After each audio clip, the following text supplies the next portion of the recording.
Assalamualaikum warahmatullahi wabarakatuh dan selamat pagi.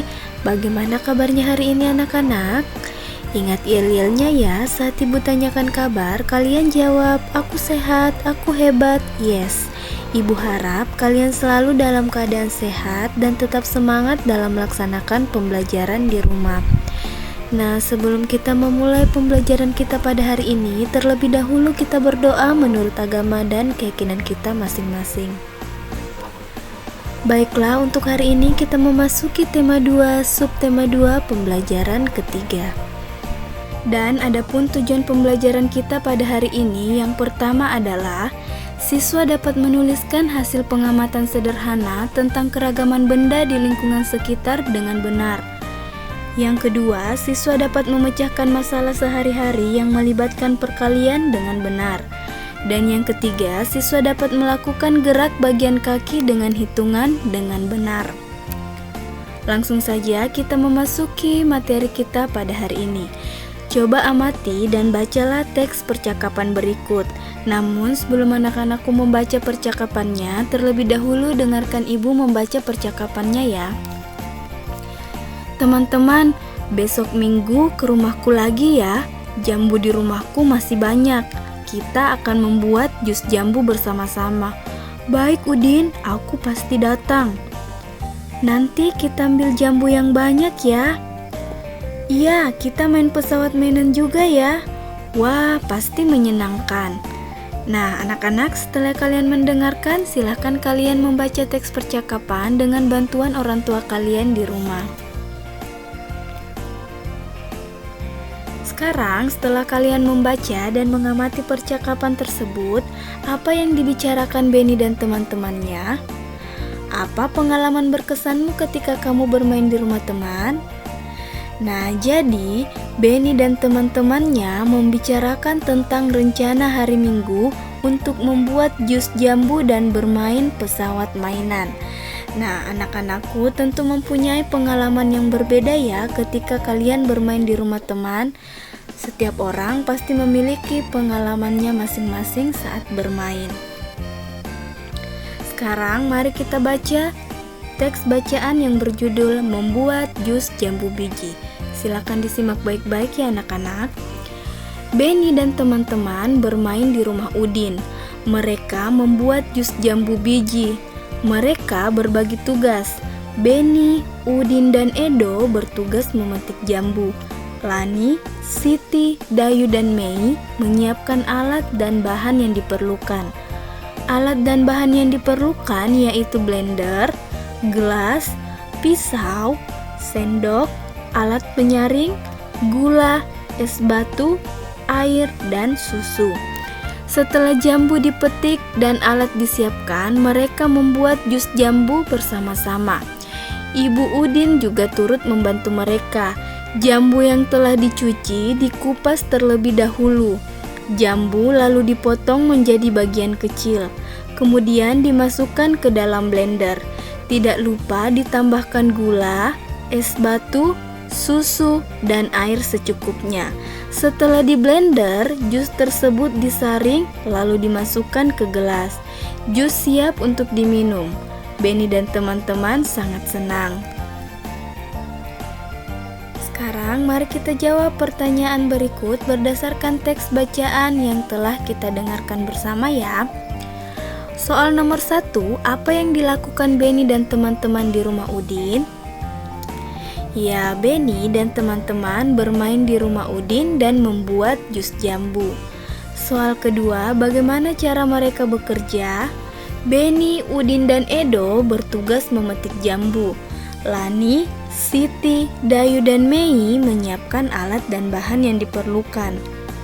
Kemudian soal nomor 3, apa saja alat dan bahan yang mereka gunakan dalam membuat jus? Jadi, alat dan bahan yang diperlukan dalam membuat jus yaitu blender, gelas, pisau, sendok, alat penyaring, gula, es batu, air, dan susu. Selanjutnya, untuk soal nomor 4, dari alat dan bahan yang digunakan, manakah yang termasuk benda padat? Nah, yang mana anak-anak? Ya, yang termasuk benda padat yaitu blender, gelas, pisau, sendok, alat penyaring, gula, dan es batu. Nah, es batu ini merupakan benda padat jika dia masih berada dalam kulkas ya, jika dia belum mencair. Namun, es batu ini bila dikeluarkan dari kulkas lama-kelamaan akan mencair menjadi air.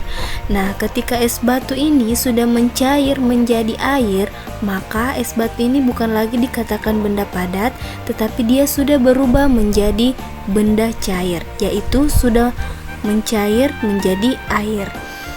Kemudian untuk soal nomor 5, manakah yang termasuk benda cair?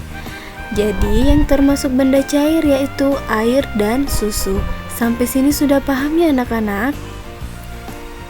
Selanjutnya, ayo kita membaca dan bacalah teks berikut dengan lafal dan intonasi yang tepat. Sekarang didengarkan dulu ibu guru membacakan bacaan yang berjudul Benda Cair. Masih ingatkah kamu apakah benda cair itu? Apa saja benda cair yang ada di rumahmu? Benda cair berbeda dengan benda padat. Bentuk benda cair menyerupai bentuk wadahnya. Jika air teh dipindahkan ke kaleng, bentuknya menyerupai kaleng. Walaupun telah dipindahkan, jumlah benda cair akan selalu tetap. Jadi anak-anak harus paham ya, ketika benda cair dipindahkan dari tempat satu ke tempat yang lain, maka bentuknya berbeda, namun jumlahnya akan tetap sama ya. Yang berubah hanya bentuknya. Sekarang sudah paham ya anak-anak tentang benda cair? Sekarang ayo kita perhatikan jambu ini. Jambu ini merupakan benda cair atau benda padat? Iya, benda padat ya anak-anak. Sekarang coba perhatikan. Kita akan mempelajari mengenai perkalian bilangan dengan angka 2. Sekarang di sini ada 2 buah gambar. Nah, masing-masing gambar ini terdiri atas 3 buah jambu. Jadi, coba diperhatikan. Gambar pertama terdiri dari 3 jambu.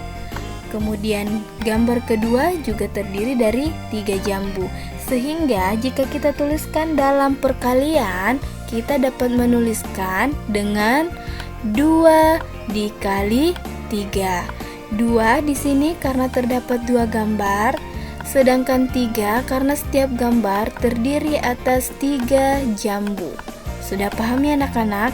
Kemudian untuk hasilnya 2 kali 3 sama dengan berapa? Untuk hasilnya kita hitung keseluruhan jumlah jambu ini. Gambar 1 dan gambar kedua kita gabungkan. 1, 2, 3, 4, 5, dan 6. Jadi hasil dari 2 dikali 3 sama dengan sama dengan 6 ya.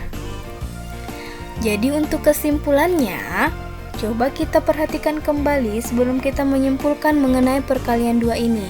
Di sini ada 4 buah jambu. Gambar kedua juga terdapat 2 jambu, sehingga kita tuliskan dalam kalimat perkalian 2 dikali 4 sama dengan berapa? Kita hitung untuk hasilnya, kita hitung jumlah keseluruhannya ya. 1, 2, 3, 4, 5, 6, 7, dan 8. Sehingga 2 dikali 4 sama dengan 8. Jadi kesimpulan untuk perkalian 2 adalah perkalian dengan 2 sama artinya menjumlahkan dengan bilangan itu sendiri. Jadi ketika perkalian 2 itu kita sudah bisa mengetahui bahwa perkalian 2 itu sama dengan menjumlahkan angka itu sendiri sebanyak 2 kali. Nah, perhatikan di sini ya. Di sini ada angka 3. Sehingga 3 ini kita jumlahkan sebanyak 2 kali. Begitu pula dengan angka 4. Angka 4 ini kita jumlahkan dengan bilangan itu sendiri sebanyak 2 kali. Sudah paham ya? Sekarang untuk perkalian bilangan dengan angka 1. Perhatikan baik-baik ya untuk perkalian dengan angka 1. Nah, semua bilangan jika dikalikan 1 hasilnya sama dengan bilangan itu sendiri. Mengapa? sekarang coba kita perhatikan. 3 dikali 1, maka hasilnya bilangan itu sendiri yaitu 3. Karena 3 dikali 1 sama artinya satunya ini ada 3 kali. Satunya kita jumlahkan sebanyak 3 kali, sehingga hasilnya adalah bilangan itu sendiri. 8 dikali 1, hasilnya adalah bilangan itu sendiri, yaitu adalah 8. 4 dikali 1, hasilnya sama bilangan itu sendiri juga, yaitu 4. Sampai sini sudah paham ya? Nah, sekarang kita perhatikan perkalian dua bilangan, yaitu perkalian bilangan dengan angka 0. Anak-anakku harus ingat, jika semua bilangan dikalikan 0, hasilnya adalah 0. Berapapun itu, hasilnya akan selalu 0 jika dikalikan dengan 0. 2 dikali 0 hasilnya 0. 7 dikali 0 hasilnya 0. 5 dikali 0 hasilnya juga 0. Berapapun bilangannya, jika dikalikan dengan 0, maka hasilnya adalah 0. Jika 100 dikali 0, maka hasilnya juga adalah 0. Sudah paham ya anak-anak tentang perkalian dengan angka 0? Mudah kan? Iya, sekarang masih ingat gambar ini? Ya, gambar ini kita sudah pelajari di pembelajaran sebelumnya. Nah, di sini ketika kita mengamati gambar berikut, maka kita dapat menemukan adanya koordinasi gerak bagian tubuh. Tubuh apa saja yang digerakkan dalam gambar ini? Ya, di dalam gambar kita menggerakkan anggota tubuh bagian kepala dan tangan. Selanjutnya, gerak bagian anggota tubuh kepala dan tangan ini kita akan gabungkan dengan bagian gerak kaki. Sudah paham?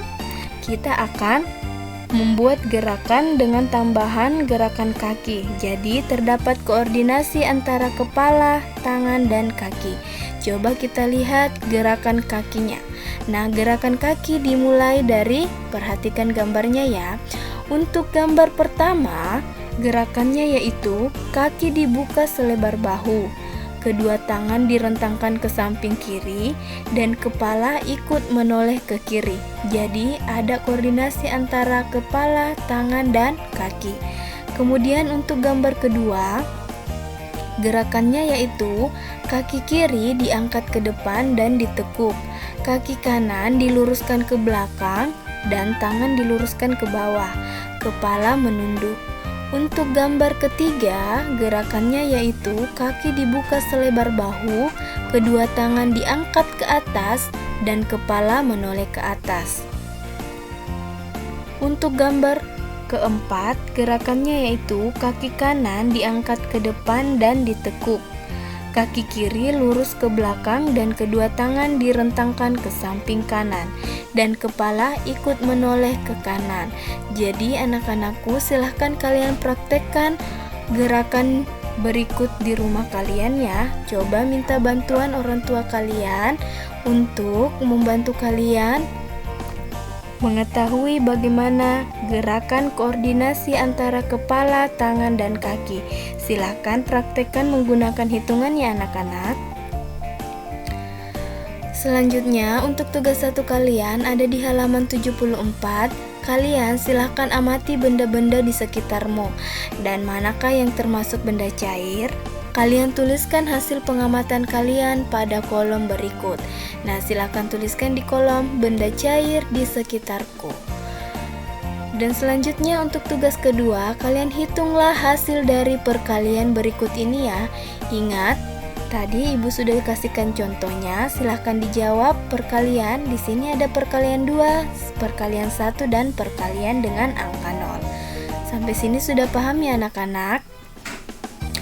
Baiklah anak-anak, materi kita hari ini cukup sekian. Jangan lupa ucapkan terima kasih kepada ayah, ibu, dan wali kalian yang telah mendampingi kalian belajar di rumah. Dan anak-anakku tetap semangat ya dalam melaksanakan pembelajaran di rumah. Lebih dan kurangnya mohon dimaafkan. Sekian dan terima kasih. Assalamualaikum warahmatullahi wabarakatuh.